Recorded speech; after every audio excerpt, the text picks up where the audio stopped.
Malam kami dari kelompok 4 akan menjelaskan tutorial migrasi PHP ke Native Framework CI. Kelompok kami berisi 5 anggota. Yang pertama Sultan Al-Baihaqi, Alda Nur Fajrina, saya sendiri Giovanni Tania, Faizal Triandi, dan Agnes Saputra. Kemudian saya akan menjelaskan bullwhip effect, merupakan fenomena gangguan yang terjadi pada supply chain yang bisa membuat permintaan tidak akurat, sehingga terjadi permintaan yang tidak stabil atau mengalami perubahan. Hal ini sangatlah banyak menyebabkan kerugian. Penyebabnya yaitu: 1. Permintaan yang fluktuatif, 2. Stok barang supplier tidak sesuai, 3. Konsumen bosan dengan produk sehingga penjualan menurun, 4. Pendistribusian barang pada distributor mengalami gangguan. Selanjutnya saya akan menjelaskan CI3. CI3 yaitu framework yang bersifat open source dengan model MVC yang digunakan untuk membangun website dinamis menggunakan PHP. Keunggulan dari CI3 yaitu size kecil, cepat, fleksibel, dan dapat dimodifikasi. Kemudian selanjutnya itu MySQL. MySQL adalah salah satu jenis database server yang sangat terkenal. Kepopulerannya disebabkan MySQL menggunakan SQL sebagai bahasa dasar untuk mengakses database-nya. MySQL termasuk jenis RDBMS atau Relational Database Management System. Pada MySQL, sebuah database mengandung satu atau sejumlah tabel. Selanjutnya akan dilanjutkan oleh teman saya. Baik, terima kasih. Di sini adalah bentuk tampilan SQL database. Database ini default diberikan pada soal dan beberapa struktur database-nya terdiri dari bagian, barang, pegawai, pemesanan, pengambilan barang, dan produksi.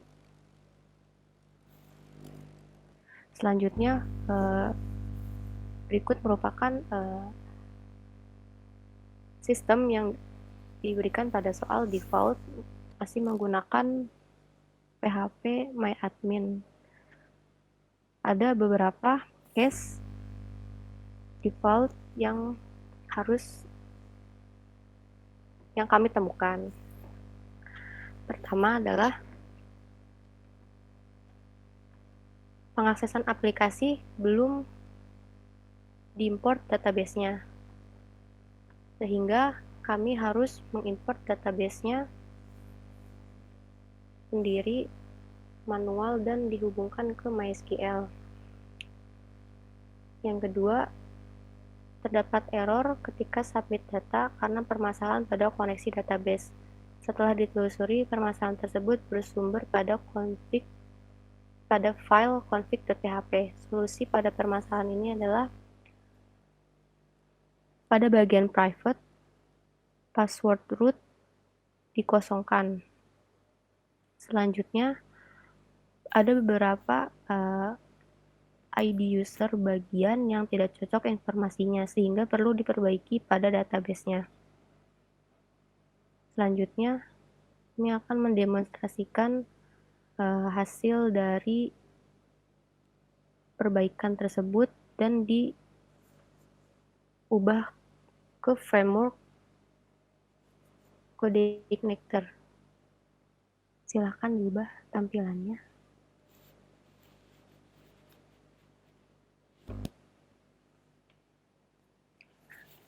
Berikut tampilan login-nya. Kami akan menggunakan user admin dengan password admin.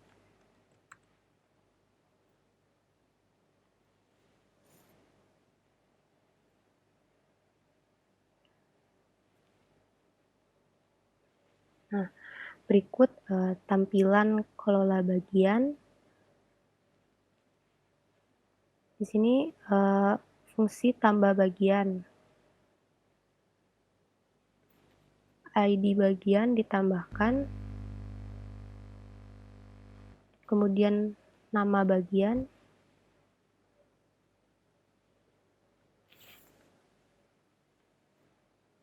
tambah bagian. kemudian data akan muncul dan diupdate. Di update ini bisa mengubah nama bagian, update kategori, data akan berubah. Selanjutnya, kelola pegawai. Tambah pegawai, data dilengkapi untuk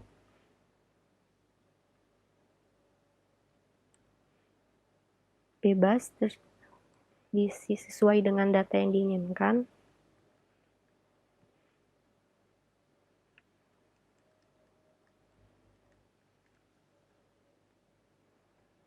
Tambah user.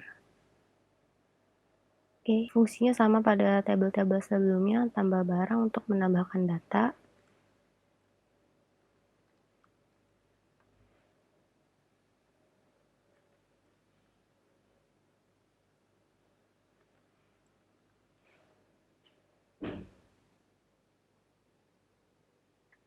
Oke, data berhasil ditambahkan.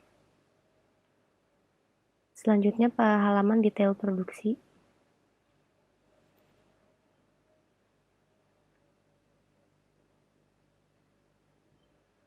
Oke, di sini menampilkan list. Selanjutnya fungsi logout.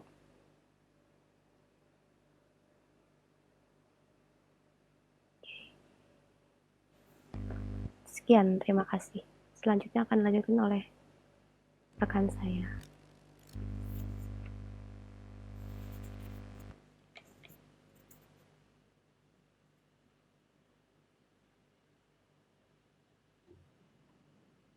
Baik, perkenalkan nama saya Faizal Triandi. Di sini saya akan menjelaskan dari struktur codingan kode igniter kami.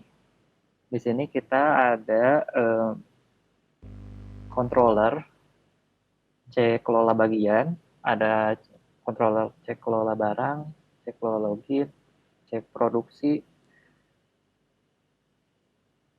Nah, di sini kita akan membuka controller C kelola bagian. Di sini terdapat beberapa function, contohnya ada function index, yang dimana dia akan menampilkan tampilan dari halaman kelola bagian. Lalu di sini juga ada function tambah.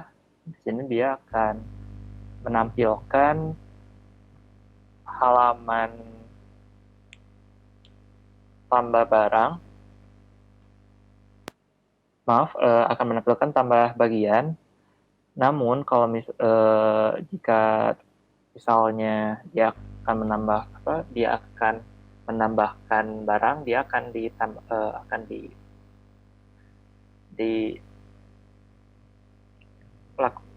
dieksekusi perintah untuk menginputkan data tambah barang tersebut. Nah, kalau kita bedah dari codingan ini, di sini ada beberapa pemanggilan. Di antaranya itu ada pemanggilan pada contohnya pada function tambah, di mana di sini kan ada $data bagian ID, this m kelola bagian, get kelola bagian. Ini mengartikan bahwa dia akan mengakses model pada m kelola bagian, dan dia akan mengakses ke function di dalam m kelola bagian. Maka dari itu berarti controller ini akan melempar ke model kelola bagian. Nah, di sini kita akan ditampilkan oleh struktur model, di mana strukturnya hampir sama dengan controller, hanya saja struktur model ini dibedakan pada bagian atas. Di bagian atas yaitu ada kelas M kelola bagian extend CI model. Kalau controller dia CI controller, kalau model CI model. Nah, isi di dalam model ini dia adalah suatu sintaks SQL atau suatu koneksi database ke database yang akan kita tuju. Nah, di sini juga di antara si kontrol dan model, di sini juga ada run view di mana kita akan menampilkan halaman kelola bagian. Nah, di sini view-nya ada di folder view.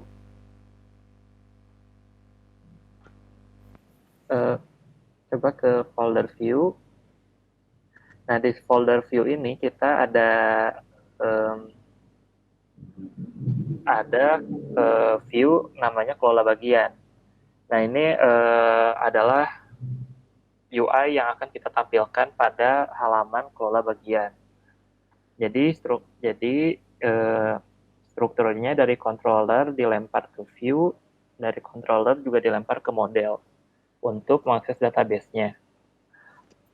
Nah, di sini juga selain controller kelola bagian, di sini juga ada kelola barang, di mana fungsinya juga sama, hanya saja datanya yang berbeda. Dia akan mengelola barang-barang, dan dia juga berhubungan langsung dengan model, yaitu M kelola barang, di mana dia akan menangani data-data pada tabel barang. Lalu dia juga akan menampilkan view pada kelola barang, tambah barang, maupun pada update barang. Baik, selanjutnya akan dilanjutkan oleh rekan saya. Ya, baik. Selanjutnya kita akan melihat controller login, yang mana ini merupakan proses yang berisi fungsi-fungsi untuk melakukan login. Nah, di controller login ini terdapat fungsi seperti index, fungsi login action, yang juga terhubung ke model login atau mlogin app. Nah, di sini untuk koneksi ke database-nya seperti melihat tabel apa yang diambil untuk login, lalu ID-nya ID berapa untuk akun yang digunakan sebagai login. Nah, dari sini juga terkoneksi ke controller yang tadi, controller login, lalu dihubungkan lagi ke ini view login atau view login untuk tampilan loginnya. Lalu setelah itu kita juga memiliki controller produksi, yang mana ini merupakan file untuk menyimpan proses-proses berupa fungsi-fungsi seperti fungsi construct, yaitu untuk koneksi ke model produksi. Ya, model produksi seperti ini. Nah, model produksi ini juga terdiri dari fungsi yang mana untuk memproses data pada database, pada tabel produksi, agar data-data tersebut dapat dimanipulasi atau diolah oleh user, yang ditampilkan di halaman atau di folder ini view terus folder produksi. Nah, ini halaman produksinya. Oke, mungkin sekian sistem yang telah kami bangun berdasarkan soal yang telah diberikan. Jadi kami migrasi antara soal yang biasa pakai PP natif, kami rubah menggunakan framework Codeigniter 3. Sekian dari kami. Terima kasih atas perhatiannya.